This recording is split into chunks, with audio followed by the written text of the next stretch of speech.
Halo anak-anak, apa kabar? Bersyukur ya kita masih bisa belajar dan masih dalam keadaan sehat sampai hari ini. Sebelum kita belajar, kita akan merenungkan firman Tuhan. Tapi sebelumnya kita menyanyikan lagu Aku Ingin Dengar Cerita.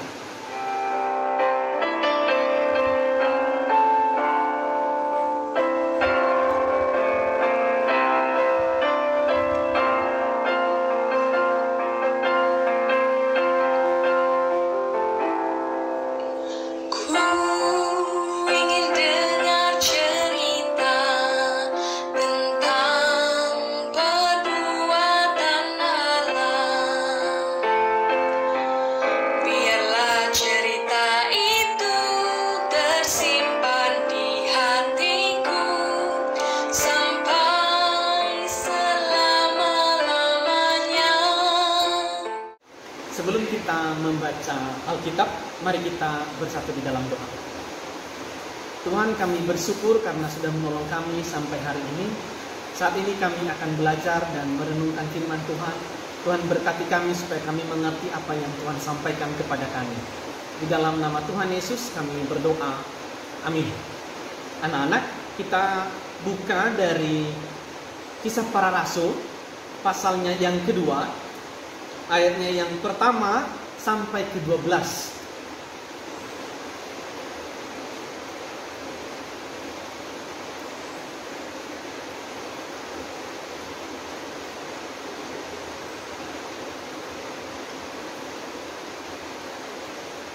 Tidak semuanya Patian akan baca. Jadi nanti anak-anak boleh baca sendiri di dalam hati ya. Patian akan baca ayatnya yang pertama sampai ke-4, lalu kemudian ayatnya yang ke-11 dan 12. Ayatnya yang pertama. Ketika tiba hari Pentakosta, semua orang percaya berkumpul di satu tempat. Tiba-tiba turunlah dari langit suatu bunyi seperti tiupan angin keras yang memenuhi seluruh rumah, di mana mereka duduk, dan tampaklah kepada mereka lidah-lidah seperti nyala api yang bertebaran dan hinggap pada mereka masing-masing. Maka penuhlah mereka dengan Roh Kudus, lalu mereka mulai berkata-kata dalam bahasa-bahasa lain, seperti yang diberikan oleh Roh itu kepada mereka untuk mengatakannya. Ayat 11, baik orang Yahudi maupun penganut agama Yahudi, orang Kreta dan orang Arab, kita mendengar mereka berkata-kata dalam bahasa kita sendiri tentang perbuatan-perbuatan besar yang dilakukan Allah. Mereka semuanya tercengang-cengang dan sangat termangu-mangu sambil berkata seorang kepada yang lain, apakah artinya ini?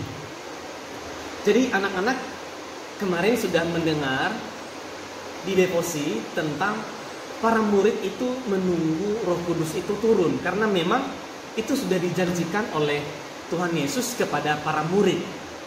Jadi janjinya adalah bahwa mereka akan memberitakan tentang Yesus, tetapi mereka menunggu. Mereka harus menunggu turunnya Roh Kudus. Nah, apa yang para murid lakukan? Yang mereka lakukan adalah mereka terus berdoa sambil menunggu. Kenapa mereka berdoa? Karena memang itu yang diajarkan oleh Tuhan Yesus kepada para murid. Mereka tetap menunggu tetapi sambil berdoa. Nah, tetapi pada hari Pentakosta itu tiba. Nah, pada waktu itu para murid itu sedang berdoa. Nah, pada waktu mereka berdoa, turunlah Roh Kudus itu, tapi dalam bentuk nyala api di atas kepala setiap para murid. Tetapi anak-anak, nah tanda Roh Kudus itu bukan nyala api itu ya, bukan di situ tandanya.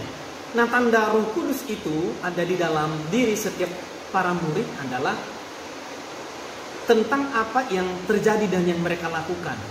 Jadi yang para murid lakukan adalah mereka dengan berani, lalu kemudian punya kekuatan, punya kuasa untuk memberitakan, untuk menceritakan tentang Yesus yang mati dan bangkit dari kematian.